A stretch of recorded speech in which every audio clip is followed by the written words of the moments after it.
Hello guys, आज से मैं इन्वायरमेंट की घटना चक्र स्टार्ट करने जा रही हूँ। तो सबसे पहला चैप्टर इसमें दिया है इन्वायरमेंट एंड सस्टेनेबल डेवलपमेंट। तो चलिए इन्वायरमेंट हम देखते हैं इन्वायरमेंट क्या है। Environment is defined as the sum total of biotic and abiotic components that surrounds and influence an organism. कह रहा है कि जो बायोटिक और एबायोटिक का जो सम है वो क्या करता है, किसी ऑर्गेनिज्म को क्या करता है, प्रभावित करता है। ठीक है ना। इससे इन चीज़ से क्या किया है, इस चीज़ से इन्वायरमेंट को परिभाषित किया गया है। Everything that surrounds an organism it's is collectively known as its environment. कह रहा है जो भी ऑर्गेनिजम्स के चारों ओर होता है उसे हम लोग इन्वायरमेंट जानते इन्वायरमेंट कहते हैं। ठीक है। The biotic and abiotic component of environment interact with each other. कह रहा है कि जो बायोटिक और एबायोटिक कंपोनेंट्स होते हैं वो एक दूसरे को प्रभावित करते रहते हैं, इंटरेक्ट करते हैं। ठीक है। यहाँ पे साइलेंट स्प्रिंग नाम की एक बुक दी हुई है जो कि इन्वायरमेंट साइंस बुक है, जो कि पब्लिश किया हुई थी 1962 में। और ये लिखा गया था अमेरिकन बायोलॉजिस्ट एंड इकोलॉजिस्ट के द्वारा, रचल कार्सन के द्वारा। ठीक है। तो आगे देखते हैं हम लोग। According to environment protection act 1986, environment includes the physical और abiotic and biotic components and their interaction with each other. कह रहा है कि इन्वायरमेंट क्या होता है, इन्वायरमेंट बायोटिक और एबायोटिक कंपोनेंट्स होते हैं जो कि एक दूसरे से इंटरेक्ट होते रहते हैं। ठीक है। इन्वायरमेंट, यहाँ पे इन्वायरमेंट के 3 कंपोनेंट्स दिए हुए हैं। तो चलिए देखते हैं कौन कौन से 3 कंपोनेंट्स दिए हुए हैं। ठीक है। चलिए देखते हैं। ओके ओके ओके ओके, एक मिनट।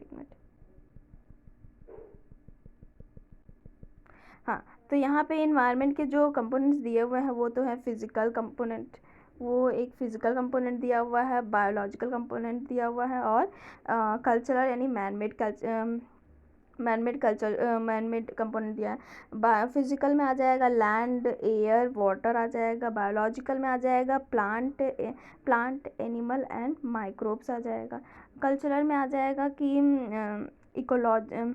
इकोनॉमिकल आ जाएगा, सोशल आ जाएगा और पॉलिटिकल आ जाएगा। ठीक है।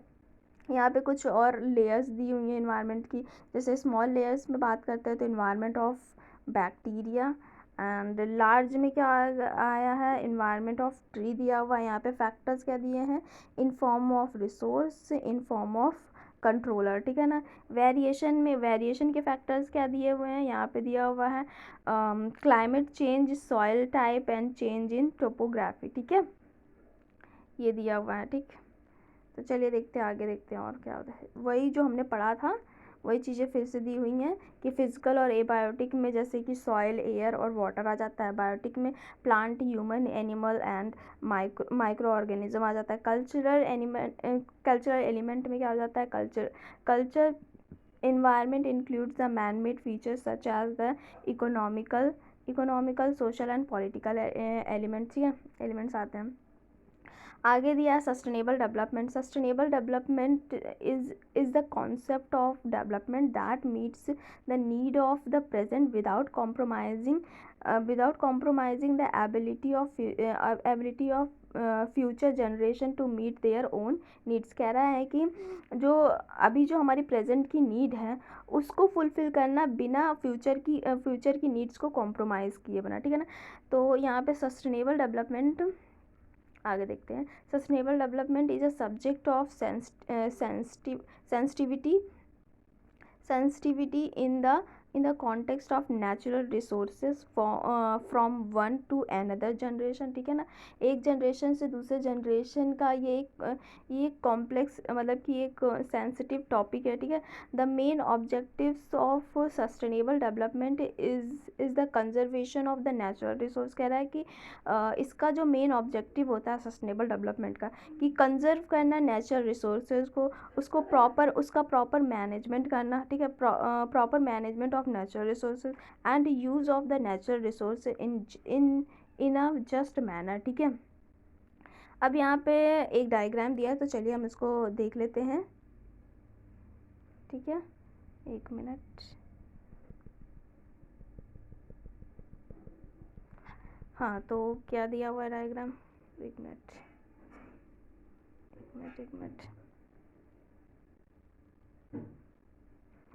तो यहाँ पर दिया हुआ है इन्वायरमेंट के इन्वायरमेंट जो है वो यहाँ पे एटमॉस्फेयर दिया है, बायोस्फीयर दिया है, हाइड्रोस्फीयर दिया हुआ और लिथोस्फीयर दिया है, ठीक है। जो एटमॉस्फेयर जो होता है उसमें टोपोस्फेयर और स्ट्रेटोस्फेयर लेयर होती है, ठीक है। और बायोस्फीयर में क्या होता है, प्लांट और एनिमल आ जाता है। हाइड्रोस्फीयर में ग्लेशियर, लेक, रिवर और ओशियंस आ जाते हैं।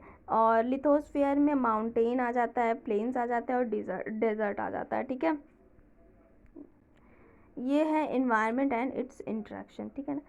अब आगे देखते हैं। It is notable that the word sustainable development was explain by the WCED। कह रहा है ये जो सस्टेनेबल डेवलपमेंट है उसको एक्सप्लेन किसने किया था, WCED ने। तो WCED क्या है, world commission on environment and development है। इन इट्स रिपोर्ट ऑफ, इसकी जो रिपोर्ट थी 1986 का, उसका टाइटल था आवर फ्यूचर, ठीक है ना। इसका जो टाइटल था वो क्या था, our future. Is it captured full attention by the agenda 21 Rio conference, ठीक है। इन अर्थ समिट ऑफ 1992 क्या होता है कि जो एजेंडा 21 रियो कॉन्फ्रेंस जो अर्थ समिट 1992 में हुई थी, तो उसमें सबसे इम्पॉर्टेंट टॉपिक यही था, ठीक है ना, सस्टेनेबल डेवलपमेंट, ठीक है। तो it was the main point of discussion in the Johannesburg conference of 2002। कह रहा है ये मेन टॉपिक था जो जोहान्सबर्ग कॉन्फ्रेंस हुआ था 2002 में, उसका ये मेन टॉपिक था। तो कुछ इवेंट्स देख लेते हैं और ईयर्स देख लेते हैं, यहाँ पे दिया हुआ है तो हम देख लेते हैं। Then publication of the limit to growth report, publication of limit to growth report 1972, publication of Brundtland commission report April 1987, enforcement of Montreal protocol जो दिया है वो सितंबर 1987 में दिया है। रियो अर्थ समिट जो है जून 1992 में दिया। अब यहाँ पे देखो, अब sustainable development includes the poverty mitigation, उसके लिए कह रहा है इन्वायरमेंट जो डेवलपमेंट होता है वो सस्टेनेबल डेवलपमेंट जो होता है वो क्या होता है, वो पोवर्टी मिटिगेशन का रोल करता है, मतलब कि उसमें इंक्लूड है पोवर्टी को हटाना, ठीक है ना। कंजर्वेशन ऑफ बायोडाइवर्सिटी को कंजर्व करना and control of the environment pollution, और जो इन्वायरमेंट पोल्यूशन को कंट्रोल करना। Nature has its own beauty and boundaries, कह रहा है नेचर की अपनी खुद की ब्यूटी होती है और बाउंड्री होती है।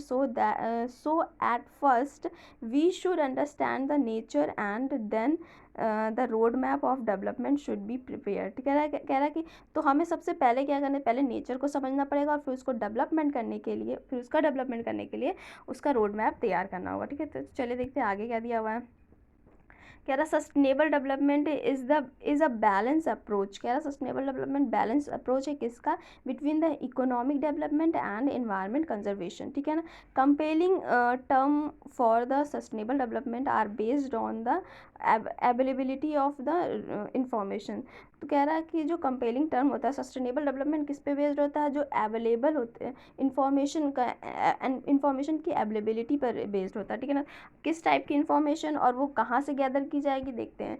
These information are obtain by the remote sensing technology, ये इंफॉर्मेशन जो होती है वो हम लोग रिमोट सेंसिंग टेक्नोलॉजी से ऑब्टेन कर सकते हैं, स्टैटिस्टिकल मेथड से, जियोग्राफिकल इंफॉर्मेशन सिस्टम से यानी GIS से, और इन्वायरमेंट इंफॉर्मेशन सिस्टम से, ठीक है।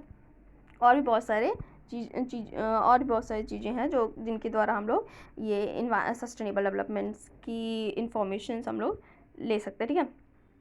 On the basis of these information road map, ये इन सारी इंफॉर्मेशंस के बेसिस पे क्या करता है, रोड मैप बनाया जा सकता है उन्हें डेवलप करने के लिए, ठीक है। अब देखते हैं यहाँ पे ठीक से तरह दिया हुआ है। Important information for sustainable development, कौन कौन सी इंफॉर्मेशन होती है रिलेटेड टू इन्वायरमेंट से रिलेटेड कौन कौन सी इंफॉर्मेशन होनी चाहिए हमारे पास, जैसे कि हम लोग डेवलप कर सके, एक रोड मैप तैयार कर सके, ठीक है। तो वो होगा natural habitats, natural resources, fundamental factors of environment और स्टेटस ऑफ इन्वायरमेंट हो गया, ठीक है ना। रिलेटेड टू ह्यूमन एक्टिविटीज़ में क्या होता है, पॉपुलेशन ग्रोथ रेट कितना है, साइज ऑफ पॉपुलेशन कितना है, और रिसोर्स एंड फूड अवेलेबिलिटी कितनी है, नॉन कंपल्सरी स्ट्रक्चरल फैसिलिटी कितनी है, और average standard of living and per capita income कितना है, ठीक है ना। और लेवल ऑफ टेक्नोलॉजी क्या है, ये थे इम्पॉर्टेंट इंफॉर्मेशन थे फॉर द सस्टेनेबल डेवलपमेंट के लिए। गाइस यहाँ पे वाटर एंड कार्बन साइकिल दी हुई है, तो हम उसको नेक्स्ट वीडियो में पढ़ते हैं, ठीक है।